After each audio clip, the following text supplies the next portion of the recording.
and extension of the spine will help bring oxygen. Hi, this is Nancy Thompson, the Functional Fitness Specialist at the Springfield Wellness Center. Hips, knees, and feet were designed to be in alignment, particularly when we're moving forward or propelling ourselves forward.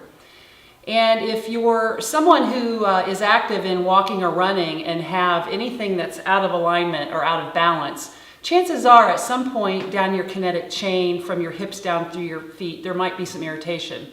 In fact, distance runners commonly complain of pain on the outside of their knee. And quite likely it's probably IT band syndrome. Your iliotibial band goes from your ilium or your hip down to your tibia.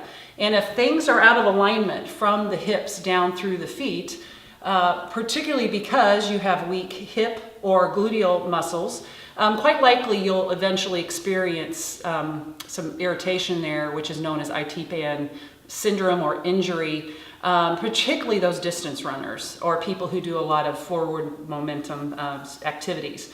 So let's talk about getting the hips back in balance and the muscles evenly aligned and strengthened there, and quite likely we can avoid those injuries or certainly recover from them once they happen.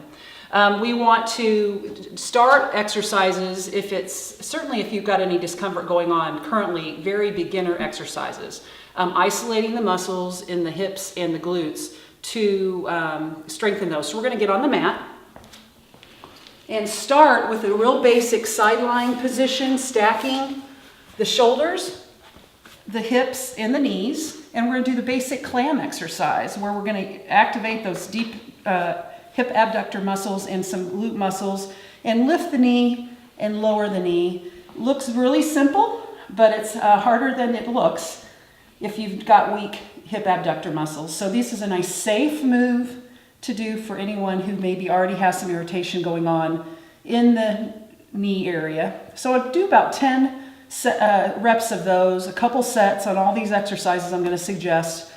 2 sets of 10 on everything, but definitely do both sides because we're working to build balance and alignment. Secondly, we can stay in the side lying position, lengthen the legs, and this top leg we're just going to do a basic lift. Again, it looks simple, but we want to do it well. We want to lift and we want to lower so that we're using the range of motion in the hip and building strength, starting out with the knee and foot in alignment with the hip. That's your basic hip abduction leg lift. And then we want to add a little external rotation on another set of 10 to activate deeper muscles in the hip and do another set of 10 of those. So there's 2 different leg lifts here with the foot forward and the hip externally rotated with the toe pointing up towards the ceiling. 2 sets of 10 of those as well. And then we can easily move to our back side, going to a reclined position. Have our feet flat on the floor, hips width apart. Again, having the toes, feet in alignment with the knees and the hips. Let your head rest back and your shoulders stay down as you lift the hips in a shoulder bridge, or some people call these hip thrusts. But we want to lift and squeeze the glutes and then lower the hips back down. Squeeze and lift, holding it for a second or 2, and then lower back down for 2 sets of 10 of the basic shoulder bridge. Again, building glute strength that's going to help get the hips in balance, so it's going to help keep the knee in alignment so we avoid the irritation on the outside of the knee. If that's something that's pretty simple for you, or you get a quick level of strength in your glutes, you could also progress that a little bit more challenging, and you could keep one foot down, extend one foot up to the ceiling, and do single leg bridges to really fire up the glutes and make sure, again, you're doing it evenly on both sides.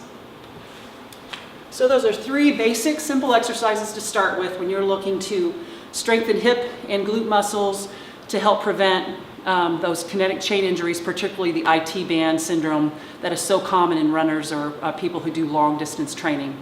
This is Nancy Thompson, your functional fitness specialist, asking you to share this if it's helped you and it could help one of your running friends.